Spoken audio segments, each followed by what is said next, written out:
हमारे बीच में अपनी आशीष ढूंढे। आइए प्रार्थना करेंगे। पिता परमेश्वर, हम धन्यवाद देते हैं परमेश्वर, हम तेरे वचन सुनने जा रहे हैं, तू हमारे मनों को तू खोल। हम प्रार्थना करते हैं तेरी आत्मा पूर्ण रीति से इस वचन की श्रवण, वचन के बोलने में, हर एक बातों में तू पूर्ण रीति से नियंत्रण ले। तेरे रेमा हमारे बीच में कार्य करने पाए परमेश्वर। हम प्रार्थना करते हैं परमेश्वर, ये जितने सुनते हैं उन सबके जीवनों में ये परिवर्तन को लेके आने के लिए तेरी आत्मा सामर्थ्य रीति से कार्य करने के लिए हम प्रार्थना करते हैं। ये तेरा वचन है, तू हमारे बीच में, हमारे हृदयों में, हमारे जीवन के हर एक पहलू में इस वचन के द्वारा तू अपने कार्य को कर और हमारे जीवन को तू रूपांतरित कर। धन्यवाद देते हैं, तूने हमारी प्रार्थना को सुना। इस विनती को प्रभु यीशु के नाम में मांगते हैं, सुनो ग्रहण कर। आमीन आमीन। आइए हम निकालेंगे यौन रीति सुसमाचार, उसके 21वें अध्याय, उसका पहला वचन से 14वां वचन तक हम अध्ययन करेंगे। पहले वचन को पढ़ेंगे। इन बातों के बाद यीशु ने अपने आप को तिबिरियास झील के किनारे चेलों पर प्रकट किया और इस रीति से प्रकट किया। हमने जो वचन अभी पढ़ा है उससे स्पष्ट होता है कि प्रभु यीशु मसीह के पुनरुत्थान के पश्चात प्रभु यीशु मसीह अपने शिष्यों के सामने प्रकट हुए हैं और ये इस प्रकार से प्रकट होने वाले एक और अवसर है। लेकिन यहाँ पे जो शब्द समा आफ्टर दीज थिंग्स, इन बातों के पश्चात, तो ये अंकित करता है कि 20वें अध्याय में जो आखिरी पद है वहां पे जो बातों को बताया है, चिन्ह और चमत्कार, और चिन्ह और चमत्कारों को इसलिए दर्ज किया ताकि ये लोग विश्वास कर पाए कि मसीह परमेश्वर है, डिविनिटी ऑफ जीसस में भी एस्टैब्लिश। इन बातों के बाद कुछ दिनों के बाद, ये अनस्पेसिफाइड टाइम है, उसके बाद जो ज्योग्राफिकल लोकेशन जहां पे प्रभु यीशु मसीह अपने शिष्यों के सामने प्रकट हुआ है वो यहां पे बताया गया है। वो है तिबिरियस नामक एक जगह पर, एक सी ऑफ तिबिरियस। तिबिरियस नाम सुनने से हमें लगेगा ये नया कौन सा जगह आ गया है। बाकी जो जगहों में बाकी गॉस्पल्स के बुक में जहां पे सी ऑफ गलीली बताया है, वही है तिबिरियस नामक जो झील है। इस झील का नाम इसलिए बदला, ये जो किताब है, यूहन्ना का किताब, तकरीबन 90 एडी के बाद लिखा गया है। और 90 एडी के बाद जब लिखा गया तब तक ये जो झील है उसका नाम बदल गया। वहां पे पास में, नजदीक में एक शहर था जो तब के जो सम्राट है उसके नाम पर पड़ने वाले जो शहर है उससे प्रभावित होकर झील का नाम भी बदल गया। इसलिए अभी तिबिरियस कहा है, ये वही है, कंफ्यूज होने की जरूरत है। सो ज्योग्राफिकल लोकेशन ये है, ये गलील में, गलील के नजदीक जो गलीली सी है या झील है, वहां की बात है। अब दूसरा पद पढ़ेंगे। यहाँ पे कितने लोग थे हम देखेंगे। हाँ, शामोन पत्रस और थोमा जो दिदुमुस कहलाता है, हाँ, और गलील के काना नगर का नतनेल और जब्दी के पुत्र और उसके चेलों में से 2 और जन इकट्ठे थे। अगर हम हिसाब लगाएंगे तो 7 प्रभु यीशु मसीह के शिष्य, मतलब 11 के 11 शिष्य यहाँ पे नहीं थे, 7 शिष्यों के बारे में बताया है जो यहाँ पे थे, है ना। अब तीसरा वचन। शामोन पत्रस ने उनसे कहा, हाँ, मैं मछली पकड़ने जा रहा हूँ। हाँ, शमौन पतरस जो हर वक्त इस प्रकार के इंपल्सिव डिसीजंस लेते थे, वक्तव्यों को देता था, वो इस परिस्थिति में भी वो अपने फितरत से बिल्कुल बाज नहीं आया। बोल रहा है, मैं, तुम लोग जो करना करो, मैं क्या करने जा रहा हूं, मैं तो वापस उसी में जा रहा हूं जिसमें मैं पहले मैं था, और उसी कार्य में वापस जा रहा हूं। हाँ, पढ़ो बेटे। शामोन पतरस ने उनसे कहा, मैं मछली पकड़ने जा रहा हूँ। उन्होंने उससे कहा, हम भी तेरे साथ चलते हैं। पतरस गया, उसके साथ बाकी 6 भी बोले कि हम भी तेरे साथ आ रहे हैं, है ना। सो ये जो परिस्थिति उठने का कारण यह है कि उनके सामने एक अनिश्चितता की बातें हैं। उनको नहीं मालूम कि आगे क्या होगा, क्योंकि विगत 3-3.5 साल से उनकी रोजमर्रे की जो जरूरतें हैं, जिंदगी की जरूरतें जो है, उसकी आपूर्ति जो था वो प्रभु यीशु मसीह के नेतृत्व में पूर्ण हो रहा था। अब वो एक ऐसी परिस्थिति में जहां पे उन्हें नहीं मालूम आगे अब क्या होगा। हमारे भी जीवनों में ऐसी परिस्थिति आती है, कई बार हमें लगता है कि अब हमारे जीवन का आगे की बातें कैसे चलेगा। और यहां पे पतरस और उसके साथ के सारे लोगों के जीवन में ऐसी परिस्थिति आया जहां पे उनकी रोजमर्रे की जिंदगी की जरूरत की पूर्ति करने की जिम्मेदारी उन सभी पर आ गया है। सो पतरस ने वैसी परिस्थिति में एक निर्णय लिया कि मैं जिन चीजों को किया करता था, मैं एक मछुआरा था, मैं अपने प्रोफेशन में वापस जा रहा हूं। और वो जैसे इंपल्सिव है वैसे उसने एक्शन लिया। मैं जब पतरस को गौर करता हूं, अगर आपने भी गौर किया, he is a person of action. वो कामों को करने में पसंद करता है, वो उसको चुप बैठना पसंद नहीं है, कुछ ना कुछ करते रहने का, कुछ बोलना जरूरी है, ये उसकी फितरत है। और इस परिस्थिति में पतरस ने उसके हृदय में जो विचार है उसको बाहर रखा, और जब उसने बाहर रखा और चल पड़ा तो उसके साथ 6 और उसके पीछे हो लिए। और यहां पे हम देखते हैं, यहां पे वो इंग्लिश में लिखा है, immediately they got into the boat, that night they caught nothing. अब देख रहे हैं, इन लोगों ने कल के लिए नहीं रखा कि फास्टिंग करके देखेंगे कि प्रभु की इच्छा है या नहीं है। इनने बोला और अपने काम पे निकल पड़े तुरंत। सो ये इससे समझ में आता है ये अपने इरादे के पक्के लोग हैं। ये तो एक अच्छी बात इनमें समझ में आता है कि इरादे के पक्के, और ये निकल पड़े और तुरंत एक्शन लिए। लेकिन इनके इस तुरंत एक्शन में हुआ क्या, वो अपने जीवन में असफल रहे। वही लिखा है ना वहां पे, हिंदी में क्या लिखा है, कुछ भी ना पकड़े परंतु उस रात कुछ ना पकड़े। परंतु शब्द का मतलब है कि ऊपर कही हुई बातें उन लोगों ने किया, लेकिन उसका नतीजा कुछ भी नहीं निकला।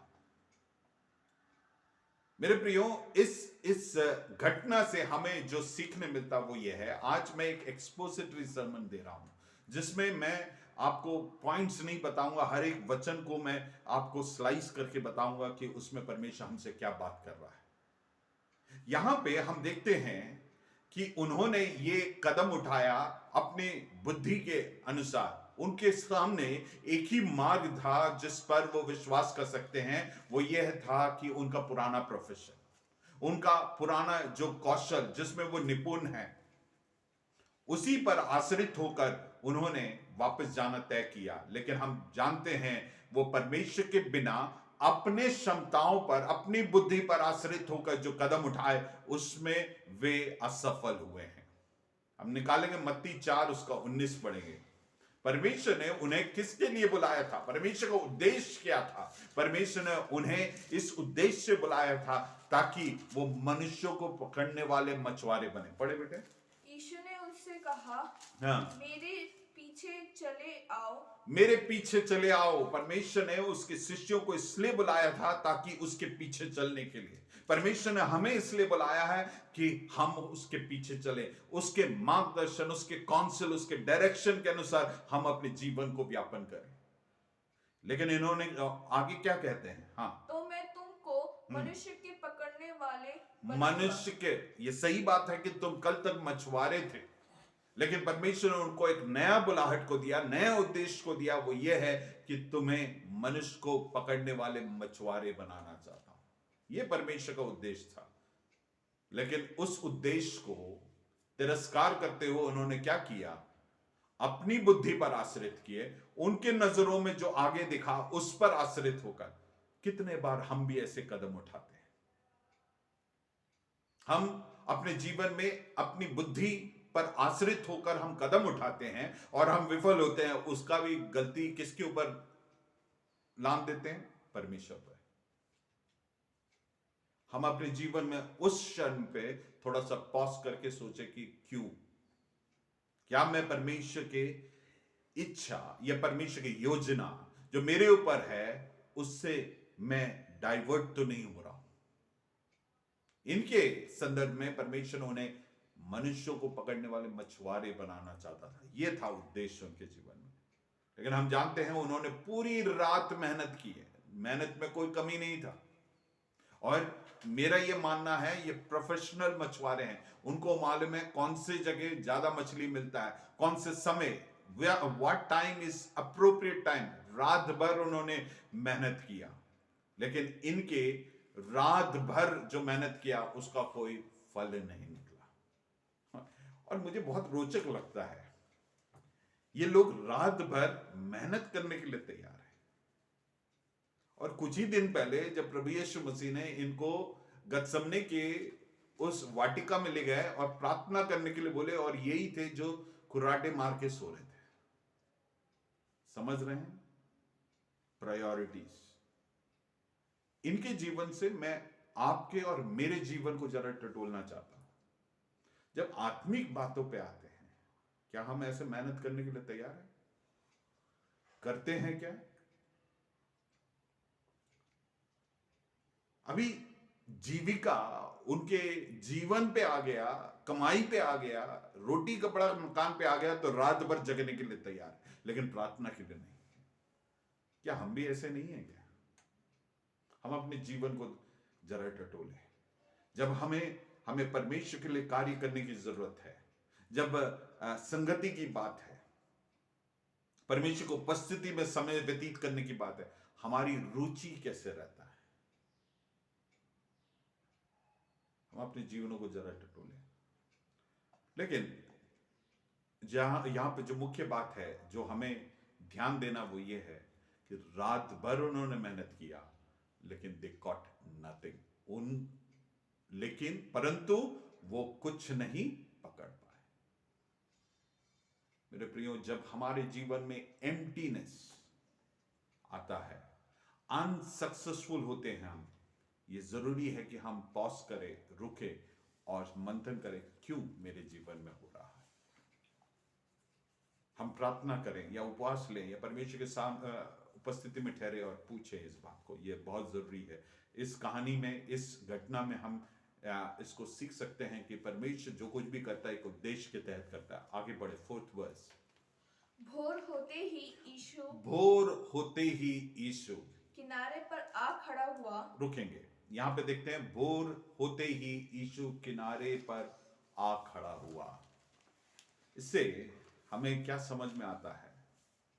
शिष्यों ने उस बुलाहट को छोड़कर, उसको त्याग कर, दे abandoned the call and went away from God, है ना। लेकिन प्रभु यीशु मसीह उन्हें नहीं छोड़ा।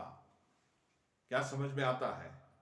हम अपने जीवन में कई बार हमारे निर्णयों के कारण, हमारे सामने दिखने वाली चुनौतियों को देखकर, हमारे ऊपर जो बुलाहट है उसको छोड़कर हम परमेश्वर से दूर जा सकते हैं। लेकिन God is there to meet us on the other shore where we are coming unsuccessful. हम पराजित होकर जिस किनारे पर आने वाले हैं, उस किनारे पर वो इंतजार कर रहा है ताकि हमें वो रेस्टोर कर सके, पुनर्स्थापित कर सके, रीअलाइन कर सके। जिस बुलाहट के लिए परमेश्वर ने हमें बुलाया है वो हमें नहीं छोड़ता है।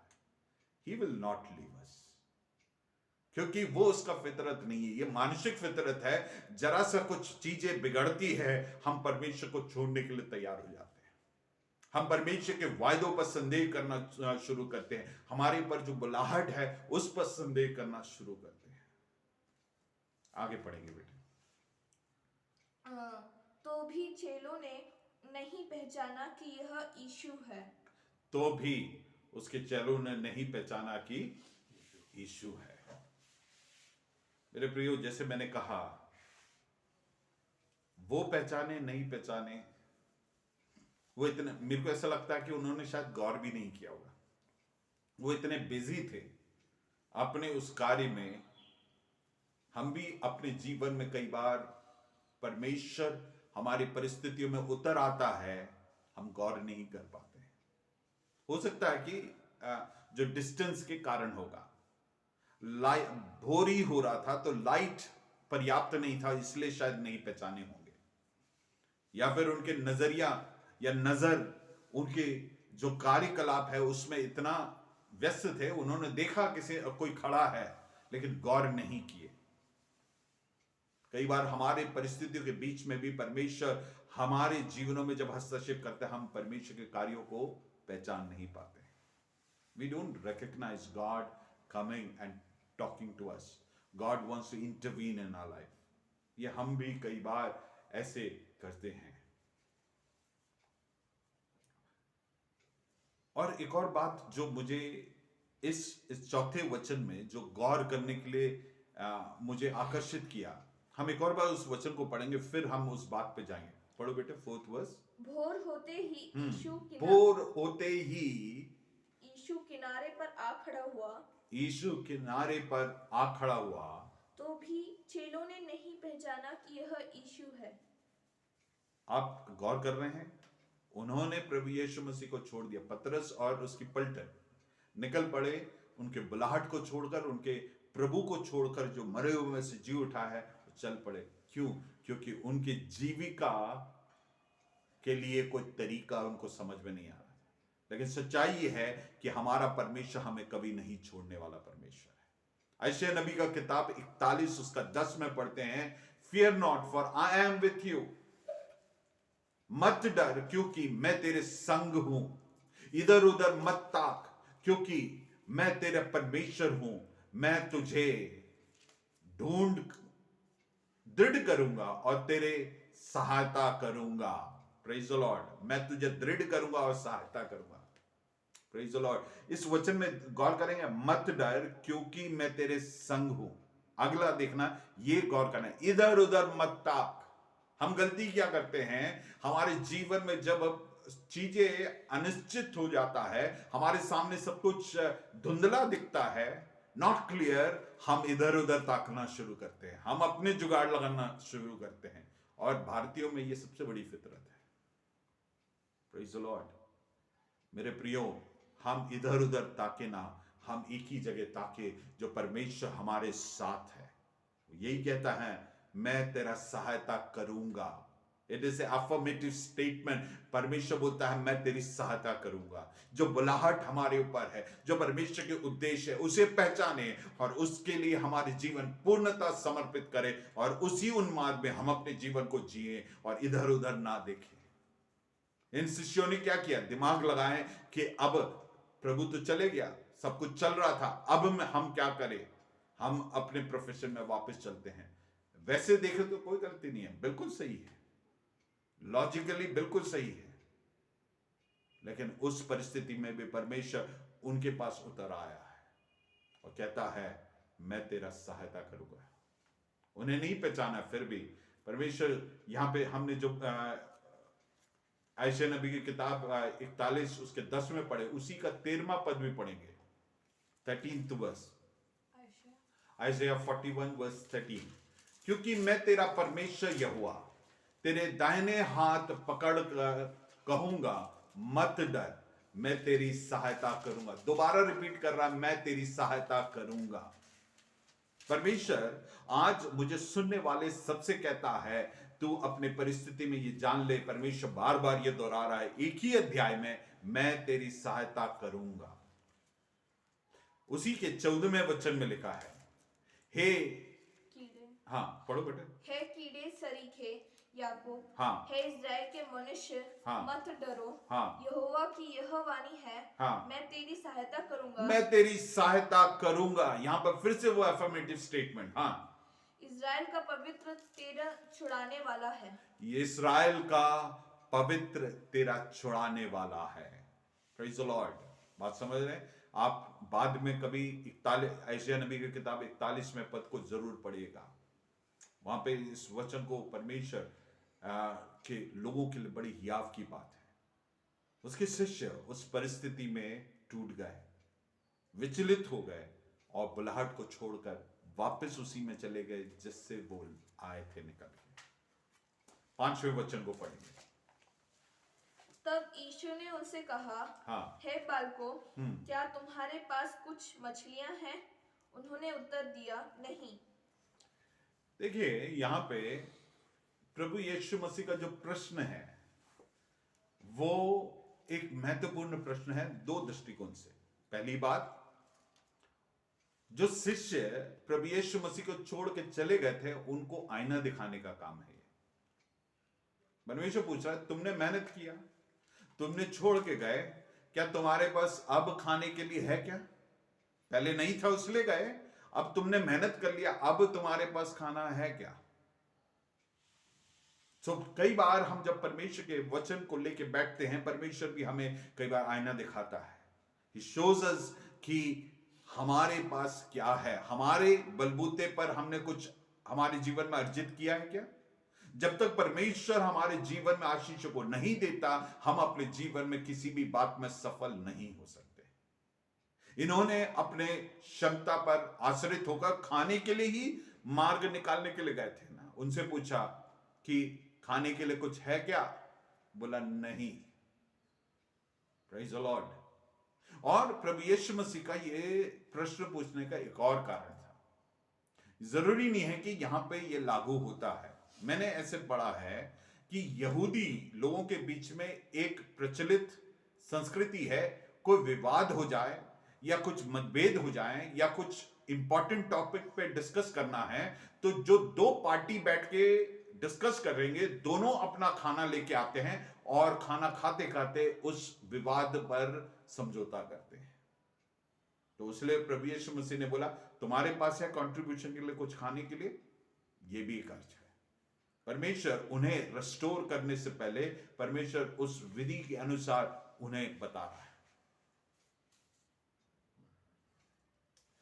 दूसरा हमें समझने की जरूरत है, उनने रात भर मेहनत किया है। जिस व्यक्ति ने, अगर आप लोग रात भर काम करने का कभी अनुभव है, आप जानते हैं सुबह होते होते आपको तीन चीजों की सबसे ज्यादा जरूरत है। एक अच्छे स्नान का, दूसरा एक अच्छा ब्रेकफास्ट, और तीसरा बढ़िया से सोने मिल जाए।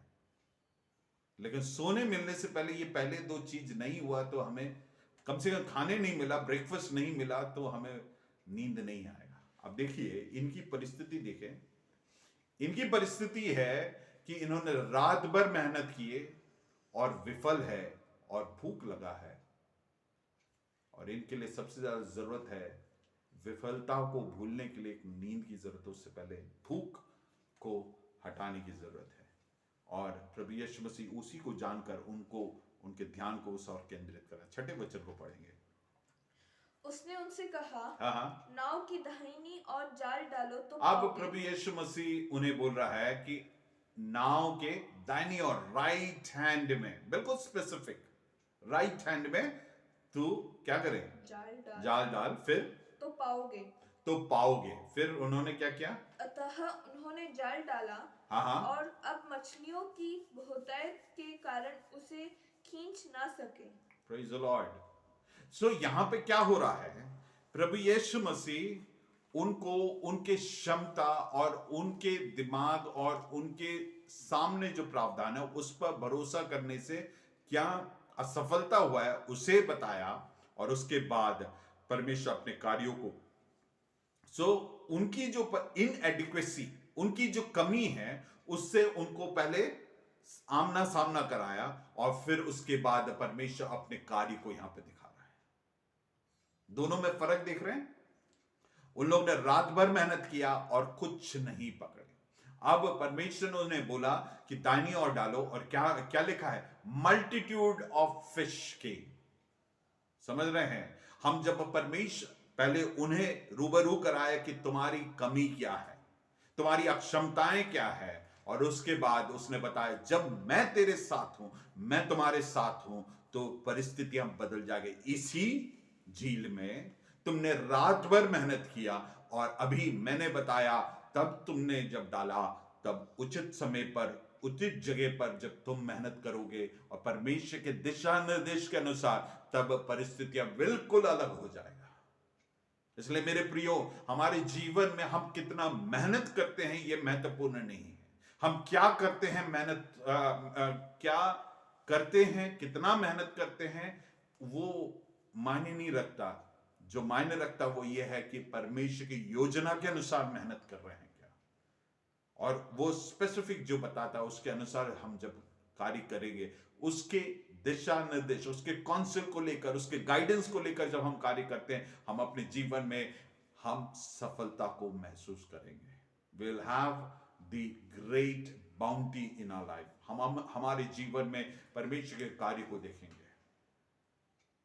इतना देर से ये मेहनत कर रहे थे लेकिन उनके जीवन में सफलता को नहीं देखे, लेकिन जिस क्षण उन्होंने परमेश्वर के आज्ञा को माने, हमारे जीवन में जो सफलता या हमारे जीवन में हम उचित और बड़े आनंद के साथ अपने जीवन को जीने के लिए सबसे महत्वपूर्ण है कि हम परमेश्वर की आज्ञाकारिता में जिए, परमेश्वर की योजना के दरमियान जिए, और हमारे जीवन के हर एक विफलताएं, हमारे जीवन के हर एक जरूरतों को परमेश्वर की उपस्थिति में ले जाए.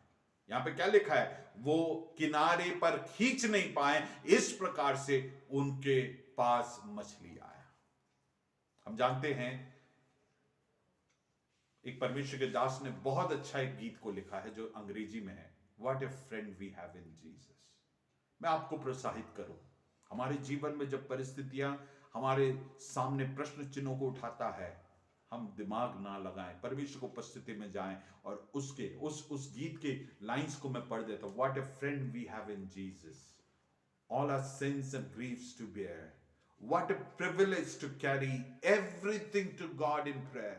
क्या ही सौभाग्य है कि हर एक बातों को हम परमेश्वर की उपस्थिति में प्रार्थना में ले जा सकते हैं. हमारे जीवन की जब परिस्थितियां बिगड़ती है, हमारे सामने कल क्या खाएंगे ऐसे परिस्थितियां आती है, तो परमेश्वर के सामने ले जाए. फिर what a peace we often forfeit. मतलब क्या है? कई बार हमारी शांति का अभाव हो जाता है क्योंकि हम चिंता करते हैं, परमेश्वर की उपस्थिति में परिस्थिति को नहीं लेके जाते हैं. Oh what needless pain we bear. हम कई बार जबरदस्ती हम उस परिस्थिति के भार के कारण हम दर्द से गुजरते हैं. All because we do not carry. क्यों ये सब होता है? क्योंकि हम परमेश्वर की उपस्थिति में हमारी परेशानियों को, हमारे बोझ को, हमारी परिस्थितियों को परमेश्वर की उपस्थिति में नहीं लेके जाते. हालेलुया. हम इसमें एक फर्क को लेके आए. ये शिष्यों ने अपने ऊपर बोझ लिए और रात भर मेहनत किया, कुछ नहीं मिला, लेकिन अब परमेश्वर ने उनके जीवन में हस्तक्षेप किया और हम देखते हैं उनकी परिस्थिति बिल्कुल एम्प्टीनेस से, अगर उसको एक स्केल में रखते, उनका जीरो में था, वो एकदम से एक फ्लिप थ्रू उनके जीवन में हुआ कि अबंडेंस आ गया है. जब हम परमेश्वर के इच्छा अनुसार अपने जीवन को जीते हैं, हमारे जीवन में परिस्थिति बदलेगा. इसलिए हम मेहनत से ज्यादा परमेश्वर की इच्छा अनुसार जीने वाले लोग होने पाए. मैं ये नहीं बोल रहा हूं कि कुछ लोग मेहनत ना करने के लिए भी बस प्रार्थना करते रहते, उसकी बात नहीं कर रहा हूं. मैं ये बात कर रहा हूं कि जब हमारे जीवनों में परिस्थितियां विपरीत है, हम उन विपरीत परिस्थितियों में हम परमेश्वर पर भरोसा करें और उसके अगुवाई अनुसार हम अपने जीवन को. 7वें वचन को पढ़ेंगे. तब उस चेले ने जिससे यीशु प्रेम रखता था पतरस से कहा, हाँ. यह तो प्रभु है. यह तो प्रभु है. हाँ. शामन पतरस ने यह सुनकर कि वह प्रभु है, कमर में अंगरखा कस लिया, क्योंकि वह नंगा था, और झील में कूद गया. ये झील में क्यों कूदा? क्योंकि पतरस पहले ही जैसे इंपल्सिव है. इसने जैसे ही प्रभु यीशु मसीह को पहचाना, परमेश्वर के कार्य को देखा. ये यूहन्ना ने प्रभु यीशु मसीह को क्यों पहचाना? क्योंकि जब ये अद्भुत काम हुआ, उससे पहले तक मेरा यह मानना है उन्होंने गौर नहीं किया कौन है, लेकिन जब अद्भुत काम हुआ, उसके बोलने पर मछली पकड़ा गया और बड़े तादाद पर यूहन्ना को स्मरण आया, पहले भी इसने किया, ये प्रभु यीशु मसीह है. तब उसने गौर से देखा होगा और उसे समझ में आया ये प्रभु, और उसने जोर से बोला ये प्रभु है. और पतरस को जहां पता चला, उसने बोला कि बोट को लेकर उस पार जाने से अच्छा है मैं जल्दी से कूद कर तैर के प्रभु के पास पहुंचूं. Praise the Lord. पतरस में ये कुछ बातें बहुत अच्छा है. आगे पढ़ेंगे 8वें पद. हाँ. परंतु दूसरे चेले ढोंगी पर मछलियों से भरा हुआ जाल खींचते हुए आए. हाँ. क्योंकि वे किनारे से अधिक दूर नहीं, पर हाँ। कोई 200 हाथ पर थे। 200 हाथ पर थे, तकरीबन 100 मीटर की दूरी पर थे, लेकिन पतरस वहां पे खुद के। लेकिन कौन पहले पहुंचा? यूहन्ना पहले। 9वां पद। जब वे किनारे पर उतरे हाँ। तो उन्होंने कोयले की आग और उस पर मछली रखी हुई और रोटी देखी। यीशु ने उनसे कहा, एक मिनट यहां पर रुकेंगे। उन्होंने मछली देने से पहले प्रभु यीशु मसीह ने उनके लिए प्रावधान कर दिया है। देख रहे हैं आप? उनकी जीवन की सबसे ज्यादा जिस बात की जरूरत है, आपकी मांग की पूर्ति परमेश्वर नहीं करेगा, लेकिन आपके हर एक जरूरत जो है परमेश्वर निश्चित पूरा करेगा। आपके मांगने से पहले वो पूरा करता है। वहां पे क्या लिखा है? जब वे किनारे पर उतरे तो उन्होंने क्या? कोयले की आग और उस पर मछली रखी हुई और रोटी देखी। हालेलुया। उतरते ही देखा। आपकी मछली के लिए नहीं वेट किया, परमेश्वर ने पहले ही उसके लिए प्रावधान कर दिया है। मेरे प्रियो, हमको परमेश्वर ने जिस कार्य के लिए बुलाया है, उस कार्य को पूरा करने के लिए परमेश्वर पहले से प्रावधान किया है। Let's have faith in God. हम टूटे नहीं। हम कई बार we walk by our sight, वहां गड़बड़ होता है। Let's walk by faith. परमेश्वर पर विश्वास करके हम अपने जीवन को व्यापन करें, क्योंकि परमेश्वर हमारी जरूरतों के लिए वो प्रावधान पहले से करता है। इब्राहिम को परमेश्वर ने बोला कि तेरा एक लौते पुत्र इसहाक को तू अर्पित कर। वो जब वहां पे जाकर उसने छुरी उठाया उसको मारने के लिए, वहां पे देखते हैं परमेश्वर ने बोला कि तू बालक पर हाथ मत लगा। और फिर उसने नजर उठा के देखा तो वहां पे एक मेमना फंसा हुआ था। ये मैंने कई बार आपको बोला है, इन लोग यहां से चढ़ रहे होंगे और परमेश्वर का प्रावधान इस तरफ से चढ़ रहा था। ऊपर पहुंच के फंसने के बाद ये पहुंचे हैं। परमेश्वर हमारे लिए, हमें दिखता नहीं है इसका मतलब नहीं है कि परमेश्वर ने प्रावधान नहीं किया है। हम परमेश्वर पर भरोसा करें, क्योंकि हमें नियुक्त करने वाला, बुलाने वाला परमेश्वर है। सो वो पहले से प्रावधान करने वाला परमेश्वर है। So let's trust God. हमारी हर एक जरूरतों के लिए परमेश्वर पर भरोसा करें और हम जाने कि वो हमें कभी नहीं छोड़ेगा। हमने ऊपर पढ़ा ना यशायाह नबी की किताब 41 में, उसके 10वें पद में, उसके 13वें पद में, उसके 14वें पद, मैं तुम्हें नहीं छोड़ूंगा, मैं तुम्हें दृढ़ करूंगा। यहोशू की किताब में बोलता है कि मैं तुम्हें आज्ञा देता हूं, do not be dismayed, do not be discouraged. तुम डरे नहीं, तुम उसमें निरुत्साहित ना हो, but be strengthened because I am with you. मैं तुम्हारे साथ हूं। हम इस बात को क्यों भूल जाते हैं मुझे नहीं मालूम, और उसके कारण हमारे जीवन में मानसिक क्लेश होता है। हम इस क्लेश से बाहर निकले क्योंकि हम जाने की परमेश्वर हमें कभी नहीं छोड़ेगा। हमारे रिश्ते नाते के लोग हमें छोड़ सकते हैं, हमारे प्रियजन छोड़ सकते हैं, लेकिन परमेश्वर हमें कभी नहीं छोड़ेगा। पिछले हफ्ते हमने देखा था, क्या दूध पिलाने वाली, जन्माने वाली माता हमें छोड़ सकती है क्या? वहां पे लिखा है छोड़ सकती है, लेकिन तब भी मैं नहीं छोड़ूंगा। परमेश्वर का ये वायदा है। 10वां पद को पढ़े। यीशु ने उनसे कहा, हाँ। जो मछलियां तुमने अभी पकड़ी है उनमें से कुछ लाओ। तो शामून पतरस ने ढूंगी पर चढ़कर 153 बड़ी मछलियों से भरा हुआ जाल किनारे पर खींचा, और इतनी मछलियां होने पर भी जाल ना फटा। अब अपन गौर करेंगे, जो इनका मछली पकड़ा गया, जो पतरस लेके आया, उसके बारे में गिनती बताया है 153, और वो छोटे आकार के थे ना। क्या लिखा है? बड़े मछली। It is full of large fishes, मतलब एक ही साइज के बड़े बड़े मछली। और बड़े मछली मेरे ख्याल से एक परिवार के लिए 1 हफ्ते खाने लायक होगा, बड़ा मछली।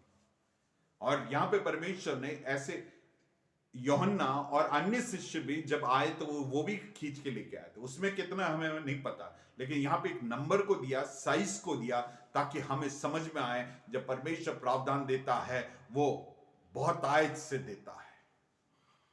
आपको क्या लगता है, इनने जो मछली पकड़ा उनके परिवार के लिए कई हफ्तों तक खाने के लिए होगा और बेच के पैसे कमाने के लिए भी था। जब परमेश्वर प्रावधान करता है, आपको परमेश्वर ऐसे चीजों से रूबरू कराता है जहां पे आप विश्वास कर पाए कि परमेश्वर हमारे जीवन में जो प्रावधान करेगा मोर देन इनफ करेगा। Praise the Lord. लेकिन इसमें एक शर्त यह है कि हमें परमेश्वर की आज्ञाओं का पालन करने की जरूरत है। फिर एक और बात इसी वचन में गौर करने की जरूरत है। 11th वर्स पढ़े बेटे एक और बार। तो शामौन पतरस ने ढोंगी नहीं, आखिरी भाग बेटे। और इतनी मछली होने से भी पर भी जाल ना फटा। जाल ना फटा। आप समझ रहे हैं क्यों उस स्टेटमेंट को वहां पे दिया है? इस बात को बताने के लिए परमेश्वर जब अनुग्रह को देता वो लीक नहीं होगा। ये क्यों यूहन्ना ने यहां पे लिखा है? क्योंकि लॉजिकली फटना चाहिए था लेकिन फटा नहीं, क्योंकि उसके अनुभव से लिख रहा है, क्योंकि वो एक प्रोफेशनल मछुआरा होने के नाते वो जानता है इतने मछली आ जाए तो फट जाएंगे, लेकिन फटा नहीं। When God blesses us, when we are right with God, जब हम परमेश्वर के साथ सही है, उसके आज्ञाओं का पालन करेंगे, जो आशीषें वो देगा उसको कंटेन नहीं कर पाने लायक परमेश्वर देगा, फिर भी वो लीक नहीं होगा। Every bit of his blessings would be showered on us and we will take the advantage of that. Hallelujah. Praise the Lord. 12th verse. यीशु ने उनसे कहा, 14 तक कंटिन्यूस पढ़ लो। हाँ। यीशु ने उनसे कहा, आओ भोजन करो। चेलों में से किसी को साहस न हुआ कि उससे पूछे, तू कौन है, क्योंकि वे जानते थे कि यह प्रभु ही है।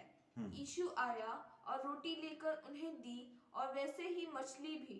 यह तीसरी बार है कि यीशु मरे हुओं में से जी उठने के बाद चेलों को दिखाई दिया। Praise the Lord. हम जब इन वचनों को पढ़ते हैं और आगे आप इस 21वें अध्याय को आगे पढ़ते हैं, हम जानते हैं प्रभु यीशु मसीह इस भेंट के साथ पतरस को एड्रेस करते हुए उसे रेस्टोर करता है। क्यों? पतरस को एड्रेस कर दिया तो बाकी 6 भी एड्रेस हो जाएंगे, वो दोबारा रीअलाइन हो जाएंगे, रेस्टोर हो जाएंगे। सो क्या समझ में आता है? परमेश्वर इस पूरे कार्यों के द्वारा उनके जीवन में उन्हें रिकमीशन कर रहा है। मेरे प्रियो, हमारे ऊपर जो परमेश्वर का बुलाहट है वो कभी ना नलीफाई होने वाला बुलाहट है। सो आपके ऊपर, मेरे ऊपर, सबके ऊपर परमेश्वर का बुलाहट है। परमेश्वर का योजनाएं हैं, वो परमेश्वर कभी भी नलीफाई नहीं करेगा। वो हमारे साथ लगा रहेगा ताकि हम उसके पास लौट के आए। दूसरी बात, फिलिप्पियों की पत्री पहले अध्याय में लिखा है, जो परमेश्वर ने भले काम को आरंभ किया है वो उसे पूरा भी करेगा। The good work that God has begun in us, He will complete it. परमेश्वर ने यह आरंभ किया था पतरस और अन्य शिष्यों के जीवन में, सो परमेश्वर उसे पूरा करेगा। वो हमारे जीवनों में हस्तक्षेप करेगा। तीसरी बात, हम देखते हैं इनका जीवन में विफलता उनके अनाज्ञाकारिता और परमेश्वर के बुलाहट को छोड़ने के नतीजे के तौर पे आया। लेकिन जब उन्होंने परमेश्वर के आज्ञा को माना, उनके जीवन में बहुतायत से उस सक्सेस को, उस विजय को देखा, ओवरवेलमिंग सक्सेस एंड ब्लेसिंग उन्होंने देखा। सो हमारे भी जीवन में हम ध्यान रखें, परमेश्वर की उपस्थिति में हम आज्ञाकारी रहते हैं, परमेश्वर बहुतायत से आशीषों को प्रदान करता है। और इसलिए हम अपने जीवन में निरंतर परमेश्वर की आज्ञाकारिता में जीने के लिए हम सीखें। Praise the Lord. और हम कई बार परमेश्वर की उपस्थिति से लौट के जाते हैं, लेकिन God will come every time to intervene and restore us and recommission us. Praise the Lord. और हम जानते हैं ये एक विफल व्यक्ति, impulsive व्यक्ति, जो हमारे नजरिए से काम के लायक नहीं है ना, एक फेलियर है, दगेबाज है, लेकिन परमेश्वर उसके जीवन में हस्तक्षेप किया और उसे ऐसा बदला कि वो लीडर बना। और परमेश्वर के उस बड़े काम का, उसके किंगडम को ड्राइव करने के लिए परमेश्वर ने उसे इस्तेमाल किया। मेरे प्रियो, हमारे भी जीवन में कई विफलताएं होंगी, हमारे भी जीवन में कई बातें होंगी जिसको लेकर हमें लगता है हम परमेश्वर के काम के लायक नहीं है, हमने बहुत गलतियां किए हैं। लेकिन मैं आज आपको प्रोत्साहित करूं, वह अगर पतरस को परमेश्वर रिस्टोर करके, रिकमीशन करके इस्तेमाल कर सकता है, आपको और मुझे इस्तेमाल करेगा। हालेलुया। एक वचन पढ़ेंगे उत्पत्ति 22 उसका 18, क्योंकि जो हमारे जीवन में आज्ञाकारिता है, हमारे जीवन में बड़ी आशीषों को परमेश्वर लेके आएगा। और पृथ्वी की सारी जातियां हाँ। अपने को तेरे वंश के कारण धन्य मानेगी, क्योंकि अब तेरी वंश के कारण धन्य मानेगी, क्योंकि तूने मेरी बात मानी है। क्योंकि तूने मेरी बात मानी है। आप समझ रहे हैं? जो मैंने थोड़ी देर पहले इब्राहिम के बारे में बताया कि उसने अपने पुत्र को परमेश्वर के सामने अर्पित करने के लिए तैयार हुआ, उस कारणवश इब्राहिम को परमेश्वर बोल रहा है तूने मेरी बात माना, उस कारणवश तू तो आशीषित होगा, तेरे कारण दूसरे भी आशीषित होंगे। निर्गमन की किताब, ये आप लोग नोट कर ले, 19 उसका 5, लेवी व्यवस्था 26 उसके 3 से 12, व्यवस्था विवरण 28 1 से 14, भजन संहिता 19 उसका 11, भजन संहिता 119 उसका 1 से 2, ऐशे नबी का किताब 1 उसका 19, यिर्मयाह 7 उसका 23, यूहन्ना 13 उसका 17, याकूब 1 उसका 25, प्रकाशित वाक्य 22 उसका 7। इस सब जगहों में जो आशीषें आज्ञाकारिता में है उसके बारे में बताया, इसलिए हम अपने जीवन में आज्ञाकारी बने रहने पाए। और परमेश्वर, मैंने जैसे बताया, हमारी विफलताओं के बावजूद, हमारे पाप के बावजूद परमेश्वर हमें रिस्टोर करने के लिए तैयार। अगर आप अपने जीवन में विफल महसूस कर रहे हैं, परमेश्वर के द्वारा उपयोग, लोगों ने आपके जीवन में बार बार बोला हुआ तू किसी काम के लायक नहीं, हम उस बात को आज से अनसुना कर दें, उसको हमारे जहन से निकाल दें। हम कितने निकम्मे हैं, लोगों ने जताया है, लेकिन आज परमेश्वर बोलता है तू मेरी आज्ञाओं को मान, मैं तेरे निकम्मेपन को हटाकर मैं इस्तेमाल करूंगा। पतरस, यूहन्ना और इन तमाम लोगों को परमेश्वर ने इस्तेमाल किया। ऐशे नबी की किताब 6 उसके 5 से 8 हम देखते हैं, ऐशया नबी बोलता है मैं अशुद्ध ओंठों वाला व्यक्ति हूं, परमेश्वर से इस्तेमाल है। पहला कुरिन्थियों 1 उसके 26 से 31 देखते हैं, वहां पर भी हम देखते हैं, इन तमाम भागों में देखते हैं परमेश्वर ने जो बेस है और जो किसी काम के लायक हैं नहीं है उन्हें इस्तेमाल। हम पढ़ेंगे 1 Corinthians chapter 1 verse 26 to 31, पहला कुरिन्थियों 1 उसका 26 से लेकर 31 पढ़ेंगे। हे भाइयों, अपने बुलाए जाने को तो सोचो, हाँ, कि ना शरीर के अनुसार हाँ, बहुत ज्ञानवान नहीं है। आप ज्ञानवान नहीं हैं क्या? कोई बात नहीं। हाँ, फिर और ना बहुत सामर्थ्य नहीं है, कोई बात नहीं। और ना बहुत कुलीन बुलाए गए। आपके जो परिवार के जो नाम है वो शायद कोई जानते ही नहीं होगा, कोई महत्व नहीं होगा। फिर परंतु परमेश्वर ने जगत के मूर्खों को आमीन, चुन लिया मैं मूर्ख हूं, मुझे चुना है। हालेलुया। हाँ, फिर चुन लिया है, हाँ, कि ज्ञानवानों को लज्जित करे। आमीन। हाँ, और परमेश्वर ने जगत के निर्बलों को चुन लिया है, निर्बलों को, आप अगर निर्बल है, निर्बलों को परमेश्वर ने चुन लिया है कि बलवानों को लज्जित करे। बलवानों को लज्जित करे। और परमेश्वर ने जगत के नीचों को परमेश्वर ने जगत के नीचों को और तुच्छों को जो है भी नहीं, जिनके अस्तित्व भी लोगों को पता नहीं है, उनको भी चुन लिया है, कि उन्हें जो है हाँ, व्यर्थ ठहराए। हालेलुया। जो इस प्रकार में बहुत उत्तम है, उन्हें भी व्यर्थ ठहराकर परमेश्वर इस्तेमाल करने के लिए तैयार है। दूसरा कुरिन्थियों 12 उसके 7 से 10 आप नोट करें, पहला तीमुथियुस 1 उसके 12 से 15, इन तमाम जगहों पे देखते हैं परमेश्वर हमारे विफलताओं को, हमारी अक्षमताओं को, हमारे हर एक बात जो नेगेटिव है उसे हटाकर परमेश्वर इस्तेमाल करने के लिए तैयार है। इसलिए हम परमेश्वर की उपस्थिति में अपने आप को समर्पित करें और परमेश्वर को धन्यवाद दें कि परमेश्वर ने उस बुलाहट को हमारे ऊपर रखा है। क्यों ना हम अपनी आंखों को बंद करें, इस वचन के आधार पर एक निर्णय को लें। हम अपने जीवन में एकमात्र मुख्य बात को इस वचन आधारित हम एक निर्णय लें कि हम परमेश्वर की बुलाहट के प्रति आज्ञाकारी रहें, परमेश्वर के वचन के प्रति हम आज्ञाकारी रहें, क्योंकि परमेश्वर के लिए आपके जीवन में जो कौशल है, जानकारी है, शारीरिक क्षमता, आपकी दिमागी क्षमता, आपको क्या आता है क्या नहीं आता है वो मायने नहीं रखता। आपकी आज्ञाकारिता, मेरी आज्ञाकारिता मायने रखती है। और इस वचन आधारित अगर आप अपने आप को दुर्बल महसूस करते हैं, आपको लोगों ने यह जताया कि आप किसी काम के लायक नहीं है, निकम्मे हैं, परमेश्वर को धन्यवाद दें।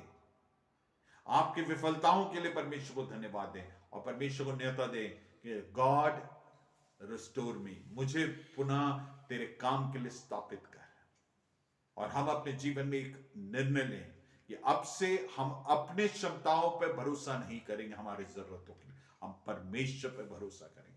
We'll trust him and take every burden of our life and every worries of our life, every anxiousness of our life to God in prayer. हम परमेश्वर की उपस्थिति में हमारी हर एक व्याकुलता को, हर एक परेशानी को हम परमेश्वर की उपस्थिति में प्रार्थना में लेके जाएंगे और परमेश्वर को दे देंगे और बोलेंगे परमेश्वर तू इसका निवारण कर, क्योंकि उसने कहा है वो हमें कभी नहीं छोड़ेगा। ये उसका वायदा है और उसने वायदा किया तो वो कभी मुकरेगा नहीं। हम परमेश्वर को धन्यवाद दें और परमेश्वर की उपस्थिति में अपने आप को समर्पित करें। आइए प्रार्थना करेंगे। पिता परमेश्वर, हम धन्यवाद